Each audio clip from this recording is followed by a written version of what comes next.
He was just living his life, but he's contractually obligated to be a certain product. So that's where the gray area comes in. Sure, housewives cancel him, he's a cheater, but at the end of the day, how does that break his brand? Was it fair for all of that to happen to him?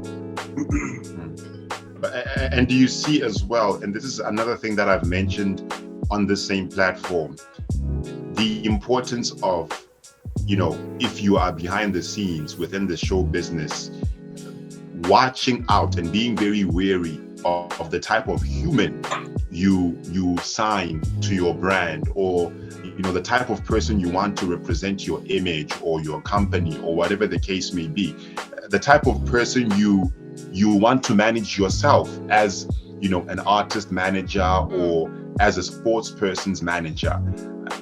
I think that's a question that we really need to ask ourselves a lot, like particularly those of us who are involved with people who are up and coming and who are going to be great, and even those who are within the industry. It's like, what kind of human? Because we may already know and be convinced about what type of talent we are putting out into the world. Yes, this person can sing. Yes, they can dance.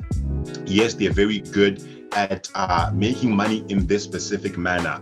But are we also paying attention to their humanity more than we are paying attention to the money? Most likely we're not, because these very same people who have tons of people around them still come out and do the craziest things. And to this day, some of the worst things that have happened is you've seen celebrities and artists who you think have everything they need, not only financially, but just in terms of the fact that wherever they go, they've got a huge entourage around them. They've got a manager, they've got bodyguards, they've got somebody who manages their bus, somebody who manages their outfit, and yet none of these people could save this one person. None of these humans could save this one person from committing suicide or from doing something silly, right? Or in a far extreme case of men who have been caught or who it has been revealed that they were sexually abusing women and trafficking human beings. Like, I always ask myself, at what point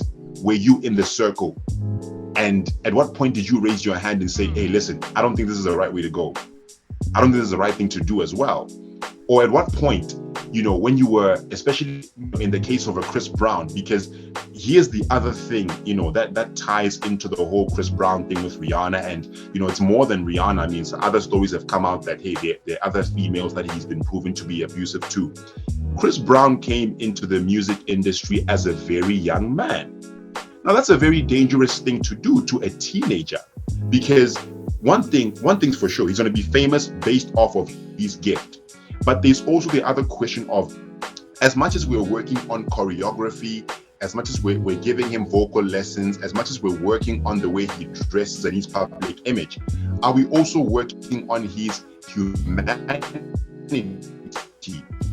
So that later on, we don't have to come and have this rehabilitation discussion when we completely overlook the fact that he's young and he needs to be taught how to treat women. He needs to be taught how to behave in this scenario or in that scenario. Instead, we decided to go, no, you know what? This is the money. Let's focus on the money. Forget about a person's humanity. And that's how you keep on having these same situations of celebrities unraveling. So that's just my point. It's like, let's also pay attention to the humans, and not even just, within their careers, but before they even get their career started.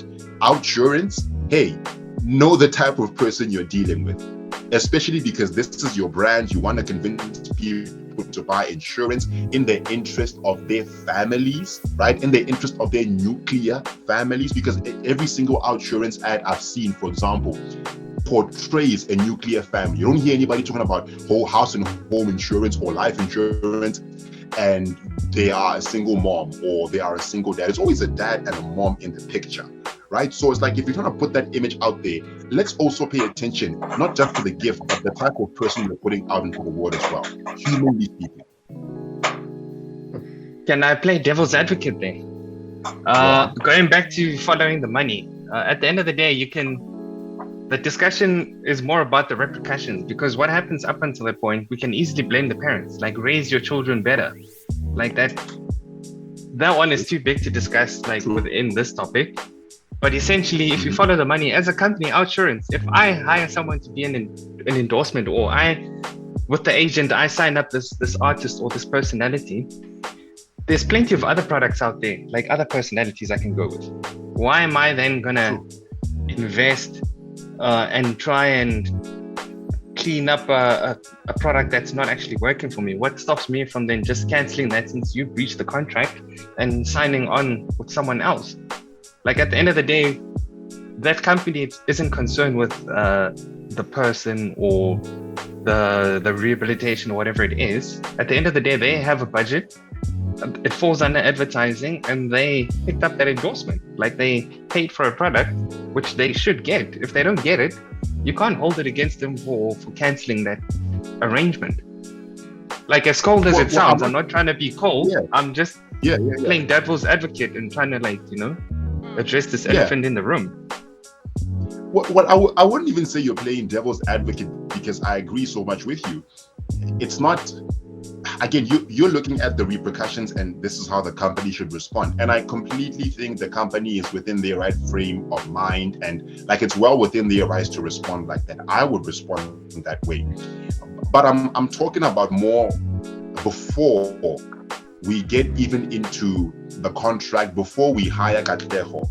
And I know that there's no way. Sometimes there's no way you could have seen this coming. Like you couldn't have seen somebody breaching a contract the way they did coming. But I'm also posing a question towards the hiring and recruitment process. Does it focus primarily on the person's gift and this is what kind of value they can bring to our company? Or does it actually go further and say, hey, if we do a background check, do we see anything within your life that could suggest that you could breach this contract as far as the morality of our company is concerned, as far as the positive image of our company is concerned? If we find that, then it's within our responsibility to act. But if we completely ignore that in the interest of a person's life is the person's life, and therefore that's not our business, and it isn't. But I mean, it's like if it's gonna affect our business, then it kind of sounds like it is our business, right? But if it's not our business, and then later on it ends up being our business, then again, I also look at both sides in that regard. Like, okay, you overlooked that though. If you saw that, like if you could have seen a single transgression or a way of living that could easily transform into something else, like this guy is going out every single week, this could become something different.